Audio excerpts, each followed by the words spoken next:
بسم اللہ الرحمن الرحیم۔ السلام علیکم ناظرین، آج مریم نواز صاحبہ شیخ پورہ میں پھر ایک دھواں دھار تقریر فرما گئی۔ دو تین چیزیں اہم تھیں۔ ایک تو ویسے سرسری ہے اور وہ بڑی زبردست انہوں نے کام کی بات کی ہے کہ نواز شریف صاحب کے ساتھ جس نے ناانصافی کی، آج وہ ذلت خواری اور رسوائی کی گرفت میں ہے۔ واقعتاً میں نے دیکھا یہی ہے کہ گو کہ عمران خان صاحب کو مقبولیت وہ ساتویں آسمان پہ ہے، لیکن دیکھیں کہ کتنی ایک غیر یقینی کی صورت حال سے عمران خان دو چار ہیں۔ ان کو یہ نہیں پتہ کہ سپریم کورٹ کا بھی فیصلہ آ چکا ہے کہ 90 دن کے اندر صوبائی اسمبلیوں کے الیکشن کرائے جائیں۔ سروے کہہ رہے ہیں کہ عمران خان صاحب سویپ کریں گے دونوں صوبوں میں اور غیر معمولی کامیابی حاصل کریں گے، لیکن الیکشن ہے کہ نام ملنے والے ہیں۔ اور پھر اور بھی ایک دو باتیں کی، وہ جب آگے تھوڑا ڈسکس کرتے ہیں تو اس کے اندر ان کا بھی تفصیل سے یا برسبیل تذکرہ کوئی نہ کوئی ذکر ہوگا۔ عملاً تو کل سے جو ہے میں وی لاگ نہیں کر سکا تھا، لیکن کمال کے ثاقب نثار صاحب جو ہے انہوں نے اپنی طرف سے پہلے عادل شاہ زیب کو ایک انٹرویو دیا، پھر اس کی دیکھا دیکھی ہمارا برخودار چیتا زاہد کشکوری، اللہ نے اس کو کمال کا ٹیلنٹ دیا۔ وہ ایسا کوئی نیوا ہو کے گھستا ہے کہ پوری خبر کے سراغ لگا لاتا ہے اور کھوج لگا لاتا ہے ہمیشہ سے۔ میں اور اس کے اندر ایک بڑی مورالٹی ہے خبر اکٹھی کرنے میں بھی اور اس کو آگے اسپریڈ کرنے میں بھی، اور پورے اپنے وہ جو پیمانے اخلاقیات کے وہ انٹیکٹ رکھتا ہے۔ تو زاہد صاحب اس کے جواب غزل کے طور پہ ثاقب نثار صاحب سے اس میں تفصیل کرائی، تو انہوں نے پھر جو باتیں کی وہ اکثر جو تھی جو عادل کو بتائی گئی تھی ان کے بالکل برعکس تھی، اور ایک دوسرے کی جو کانٹرڈکشنز تھی۔ خیر یہ تو وہ کہتے ہیں نا، یہ سارے لکیروں پہ پیٹا جا رہا ہے۔ پھر ہمارے جو بہت ہی ایک جید قسم کے جنگ کے جو ہے ایک نام ہے انصار عباسی صاحب، انہوں نے بھی ثاقب نثار تک اپروچ کی۔ ثاقب نثار صاحب کو مجھے لگتا ہے کل سے چاہتے تھے کہ وہ سارا سچ اگل دے۔ تو تینوں کے اندر اور جو کچھ انہوں نے باقی افواہیں آئیں، اس میں یہ ہے کہ وہ اب ایک کنفیشنز کر رہے ہیں۔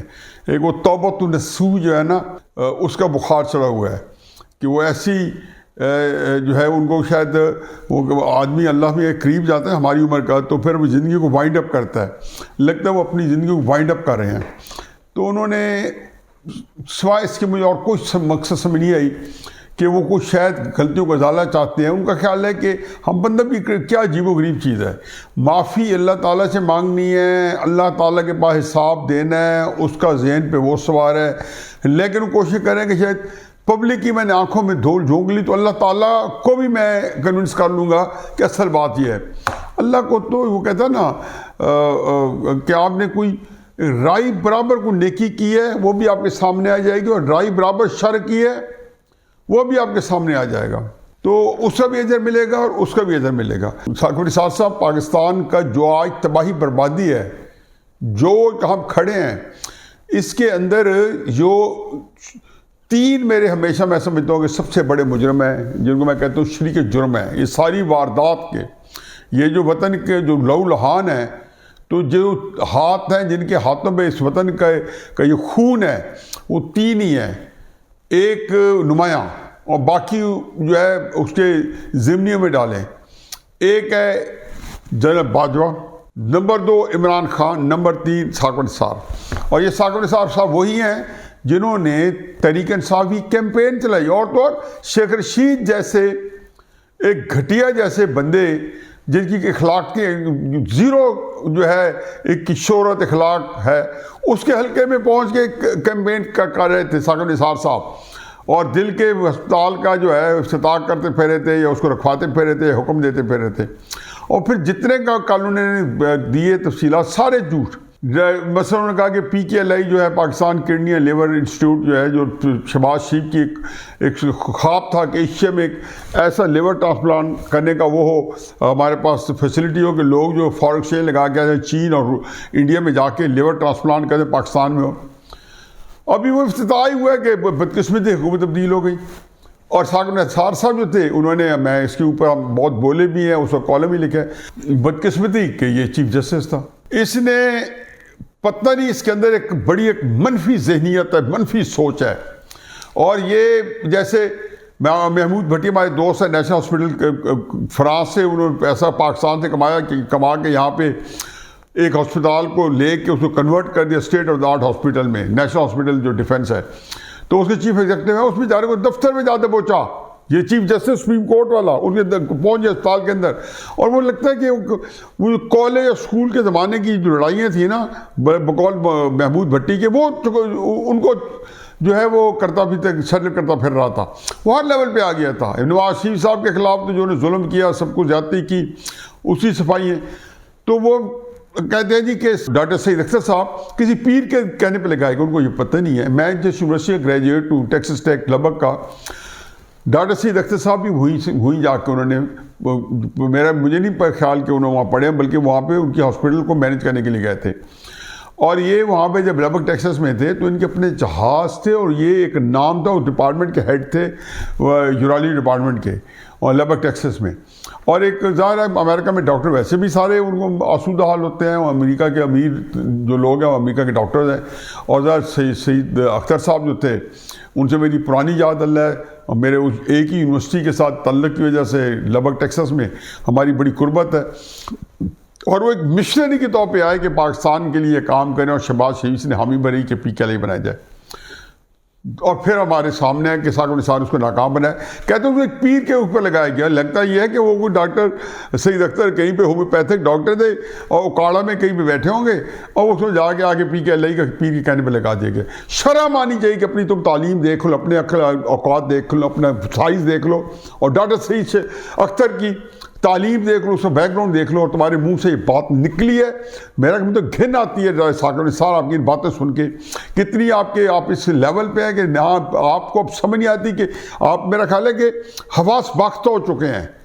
آپ کو ظاہر ہے یہ تو ہے کہ اب اللہ میاں کے پاس پہنچنے والے ہیں، سب پتہ چل جائے گا.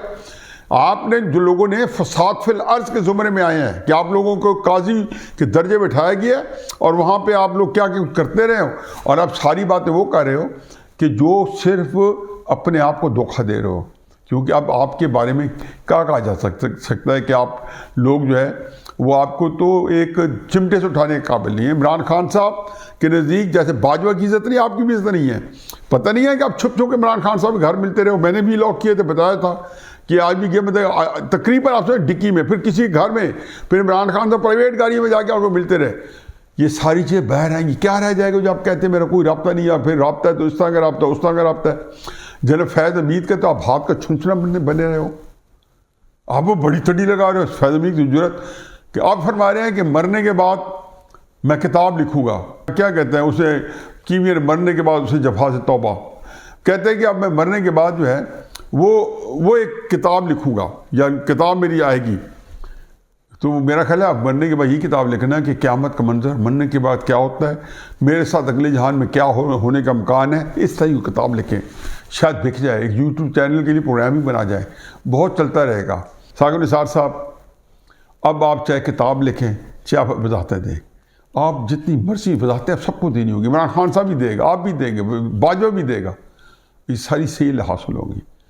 یہ ہر آدمی جو ہے اس نے اپنے انجام کو پہنچا. اللہ میاں کا ایک وعدہ ہے، رسول صلی اللہ علیہ وسلم کی بڑی مشہور حدیث ہے کہ اللہ تعالیٰ اس وقت تک موت نہیں دیتا جب تک اس اندر بیت آشکار نہ کر دے. ساکو نثار اور باجوہ پوری طرح ایکسپوز ہیں. عمران جو ہے آدھی قوم میں ایکسپوز ہے، آدھی میں بھی بڑی جلدی ہو جائے گا. باقی یہ ہے کہ عمران خان صاحب کی حکمت عملی کیا ہونی چاہیے یا کیا ہے، اس میں اب وہ اپنے آپ کو نہتا فیل کر رہے ہیں. عمران خان صاحب کئی دفعہ کہہ چکے اندر سے جانتے ہیں کہ ان کو کچھ نہیں ملنا، نہ ان کو الیکشن ملنے ہیں اور نہ ان کی جان چھوٹنی ہے. عملاً انہوں نے، میں ابھی بھی قائل ہوں کہ عمران خان صاحب ڈر کی وجہ سے گھر میں نہیں بیٹھے ہوئے. انہوں نے ایک حکمت عملی طے کی ہوئے گی کہ میں ان کو جب پتہ چلا ہوگا کہ میرے نہ جانے سے مجھے ٹی وی کوریج مل رہی ہے، یعنی کہ ہائی کورٹ میں ان کی 2 بجے پیشی تھی جب یہ لاہور ہائی کورٹ میں آئے تھے، تو 8 بجے جب وہ پیش ہوئے تو 2 بجے سے لے کے 8 بجے تک وہ لائیو ٹی وی پہ رہے، اور ٹی وی ایئر ٹائم ان کا فری کا انہیں پورا آکوپائی رکھا پورے پاکستانی چینل میں.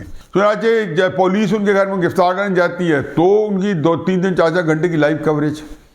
اور اس کے بعد ٹرینڈ چل رہے ہوتے ہیں کہ چلو چلو زمان پاک چلو چیئرمین کو گرفتار پولیس آ رہی ہے، یعنی تحریک انصاف کا آج کا مشن بن گیا ہے. آپ دیکھیں ٹرینڈ گرفتار کرنا ہے بچانا ہے. میرا تو خیال ہے کہ یہ کاؤنٹر پروڈکٹیو ہونا تھا.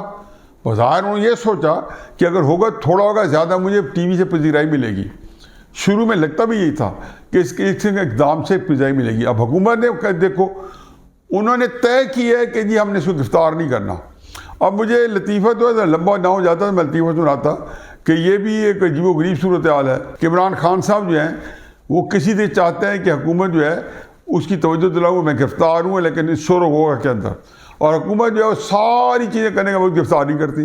صرف عمران خان صاحب کی ایک ان کے جو گن ہیں ان کو اجاگر کر رہی ہے. یہ عائد مستحکم ہو رہی ہے کہ پاکستان کی عدالتی نظام کو اور عدالتوں کے عمران خان کسی خاطر نہیں لاتے. اعتزاز احسن جو ان کا بڑا ہی ایک مجھے پتہ فار سم ریزن وہ بالکل دل و جان سے ان کو فری کا وکیل ملا ہوا ہے، ان کی ہر جگہ لابنگ کرتا ہے. انہوں نے بھی کہا کہ یہ کوئی بندہ بھی جس کا قانون سے تعلق نہیں ہے، جیسی یہ عدالتیں ہیں آپ ان کو کیسے اوائڈ کر سکتے ہو، آپ ان کو کیسے ڈیفائی کر سکتے ہو. پھر آپ کو کتنے جھوٹ بولنے پڑے. وہ پتہ یہ جھوٹ ہے سچ ہے کہ جو پٹیشن آج اسلام آباد ہائی کورٹ میں جمع کرائی گئی اس میں یہ بھی کہا گیا کہ ان کو جو ہے نا بواسیر ہے. اب کیا کیا جتن بیلنے پڑتے ہیں. اگر یہ بات سچ ہے یا اس طرح کوئی بھی ہے کہ جی عمران خان ڈکاہت سے گر پڑتے ہیں ان کو سہارے کی ضرورت ہے، یہ ساری باتیں کیوں کرنی پڑ گئی ہیں؟ کیونکہ اب آپ نے ایک حکمت عملی یہ بنائی ہے کہ جی میں گرفتار نہیں ہونا، اور اس میں آپ نے یہ سوچا کہ اس سے مجھے بڑا ایک تہلکہ میں چلے گا اور میں خبروں میں رہوں گا. اب یہ خبروں میں جو اوور ایکسپوجر ہوتا ہے، جو پاپولیرٹی چیپ پاپولیرٹی کے چکر میں آ جاتی ہے، وہ کاؤنٹر پروڈکٹ ہو جاتی ہے. وہ آپ کے لیے ضرر رساں ہوتی ہے، آپ کے لیے نقصان دہ ہوتی ہے. اب عمران خان صاحب جو ہیں اب یہ گرفتار ہونا گلے پڑ گیا ہے. اب ہائی کورٹ اسلام آباد جانا پڑے گا، اور انہوں نے 13 تاریخ دے دی ہے. اسلام آباد ہائی کورٹ نے کہا جی 13 تاریخ کو اسلام آباد ہائی کورٹ میں پیش ہوں. پرسوں بھی انہوں نے اسلام آباد ہائی کورٹ میں پیش ہونا 9 تاریخ کو. اب اس ساری صورتحال میں عمران خان صاحب جو ہیں وہ جو ہے جب جائیں گے تو وہ کہتے ہیں نا کہ نانی نے قسم کیا برا کیا کر کے چھوڑ دیا، اس سے زیادہ برا کیا. یعنی کہ آپ نہ جا کے برا کریں گے اور پھر جا کے جب سرنڈر کر رہے ہوں گے تو اس سے زیادہ برا کریں گے. پھر گرفتار پھر بھی انہوں نے نہیں کرنا، پھر آپ کو چھوڑ دیں گے ضمانت دے کے. لوگ لان تان کریں گے، مسلم یون والے کہیں گے ہمارے لیے ایک نظام ہے، عمران خان صاحب کے لیے دوسرا نظام ہے. آپ خواہ مخواہ کے کالا کمن منہ میں ملوا رہے ہیں. عدالتیں علیحدہ ذلیل ہو رہی ہیں. سپریم کورٹ جو ہے انہوں نے الیکشن کرانے کا حکم دے رکھا ہے. عملاً جو ہے کھل کے لوگ کہہ رہے ہیں الیکشن نہیں ہوں گے، حکومت کہہ رہی ہے الیکشن نہیں ہوں گے. خواجہ سعد رفیق نے تو بڑی خوبصورت آج بات کی. اس نے کہا جی یہ تو الیکشن کرانے والوں کو بھی نہیں پتہ کہ الیکشن کب ہوں گے یا نہیں ہوں گے. میں ہمیشہ کہتا ہوں کہ بات حتمی ہے کہ الیکشن نہیں ہوں گے. اب عمران خان صاحب جو ہے ان کے 3-4 کیسز بڑے سیریس ہیں، اور وہ ان کے اندر جب ہاتھ پڑ گیا تو پھر وہاں سے چھٹکارا نہیں ملے گا. ایک ان کا مس ڈکلیریشن کا، ایک ان کا توشہ خانہ کا، اور ایک الیکشن کمیشن فارم فنڈنگ کا. یہ 3 کیسز ہیں کہ جس میں سے عمران خان صاحب کا چھٹکارا جو ہے ناممکن ہے. اور یہ اوپن اینڈ شٹ کیس ہے. ریاض ملک والا $250 ملین والا جس میں 450 کنال 58 کنال زمین انہوں نے لی ہے، وہ بھی ایک اپنے طور پہ ان کے اوپر لٹکتی تلوار ہے. اس ساری صورتحال میں میرا خیال میں کہ حوصلہ افزا چیز جو اسٹیبلشمنٹ کے لیے ہوگی وہ صرف یہ ہوگی کہ عمران خان صاحب جو ہیں وہ ان کا اسی طرح کچھ نہیں بال بیکار کر سکیں گے جس طرح ذوالفقار بھٹو اور نواز شریف جو ہے اپنی مقبولیت کے زوم میں اسٹیبلشمنٹ جب ٹکر لی تھی تو اس کو کچھ نہیں بگاڑ سکے تھے، اپنے بگاڑا. پاکستان کے حالات ویسے دگردوں ہیں، لیکن مجھے لگتا ہی ہے کہ اس میں بھی جو چائنا ہے اس کو پتہ چل گیا ہے کہ امریکہ ایک سسٹمیٹکلی پاکستان کو انائلیٹ کرنا چاہتا ہے، پاکستان کو کمپرومائز کرانا چاہتا ہے. انہوں نے کچھ فنڈز بھجوانا شروع کر دیا آہستہ آہستہ. $800-900 ملین آ گئے ہیں، $700-800 ملین اور آ جائیں گے. انہوں نے جو ریلیز کرنا شروع کیا فنڈ، اس سے میرا خیال میں امریکہ کا جو بلف ہے وہ کنونس ہو گئے تھے کہ شاید چائنا اس موقع پہ اس وقت مدد نہیں کرے گا جب تک IMF جو ہے کی ڈیل سائن نہیں ہوگی. تو ایک پاکستان کے اندر کچھ نہ کچھ چیز چل پڑی ہے. باقی حالات تو اگلے 7-8 سال مزید ٹف ہوں گے. لیکن عمران خان صاحب کی حکمت عملی ہے کہ گرفتاری نہ دینے والی اور اس پہ سیاسی فائدہ اٹھانے والی اور ٹی وی ٹائم آکوپائی کرنے والی وہ تو 100% ہو گئی ناکام. اب آخری بات صرف یہ ہے کہ اگر پاکستان کا مستقبل محفوظ ہوا تو یہ تب بھی ہوگا کہ پاکستان کی ساری بڑی سیاسی جانیں 4 5 6 جتنے ہوئے انکلوڈنگ عمران خان، یہ اگر سچ جوڑ کے مل نہیں بیٹھتے، جو کہ نہیں مل بیٹھیں گے کیونکہ عمران خان نے نہیں مل بیٹھنا، اس وقت تک ہمارے بحران جو سیاسی بحران ہے اس کا سرا ہمیں نہیں پکڑائی دے گا، نہ اس کا حل نہ ہمارے پاس ہے نہ ہوگا۔ باقی اللہ تعالیٰ کرے کہ یہ سارے لوگ اکٹھے ہو جائیں پاکستان کے مستقبل کی خاطر، اور اللہ سے دعا کریں کہ معجزہ ہو جائے کہ لوگوں کو جو ہے پاکستان کے نام پہ اکٹھا ہو، تاکہ یہ سیاسی غیر یقینی جو ہے اس کو مل جل کے حل کیا جائے۔ وما علینا الا البلاغ۔